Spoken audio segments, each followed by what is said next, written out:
এই মানবিক করিডোর দেওয়া, বন্দর ইজারা দেওয়া, কাতারের কোম্পানিকে এখানে সামরিক যে সরঞ্জাম, যুদ্ধাস্ত্রের যন্ত্রাংশ তৈরির কারখানা করে ইপিজেড করে দিবেন, এই ধরনের সিদ্ধান্ত আপনি নিতে পারেন না।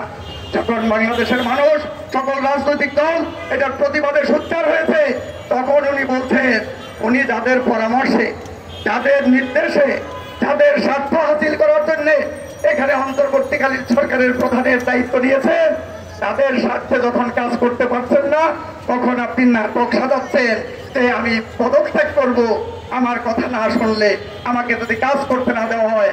আপনাকে কোন কাজ করতে দেওয়া হয় নাই? নির্বাচন ব্যবস্থার সংস্কারের জন্য আপনি কি পদক্ষেপ দিয়েছেন?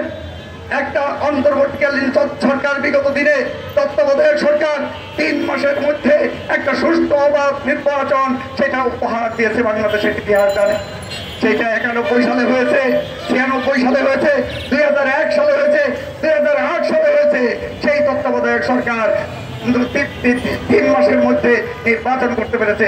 আপনি তো 3টা তত্ত্বাবধায়ক সরকারের মেয়াদ পার করে ফেলেছেন, অর্থাৎ 9 মাস অতিবাহিত হওয়ার পরে আপনার কোন সংস্কার তো দৃশ্যমান নাই।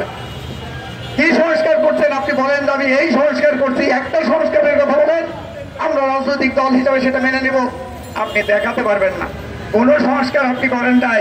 আপনি উল্টা দেশ বিক্রি করে দেওয়ার যে চক্রান্ত, সেই চক্রান্ত করছেন, সেই ষড়যন্ত্রে আপনি মেতে আছেন।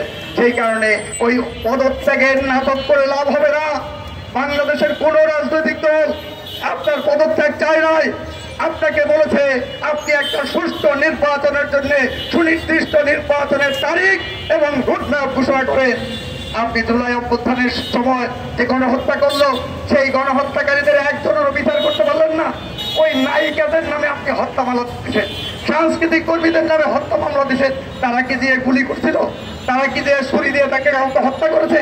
এই ধরনের হত্যাকাণ্ডের মামলা, ভুয়া মামলা, মিথ্যা মামলা, সেগুলো দিয়ে গণহত্যার বিচারকে, প্রকৃত দোষীদেরকে আপনি আড়াল করতে চাইছেন। আর সংস্কার বলে কালক্ষেপণ করে ক্ষমতাকে দীর্ঘস্থায়ী করতে চাইছেন।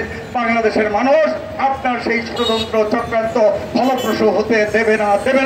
সেই জন্য আমরা আজকের এই সমাবেশ থেকে, নারী সমাবেশ থেকে দাবি জানাতে চাই, নারীর প্রতি যে বিদ্বেষমূলক যে বক্তব্য রেখেছে ওই হেফাজতে ইসলাম, তারা নারীদেরকে নারী সংস্কার কমিশনের যে সদস্য তাদেরকে ব্যবসা বলেছে, এটা আমরা মনে করি একটা ক্রিমিনাল অফেন্স।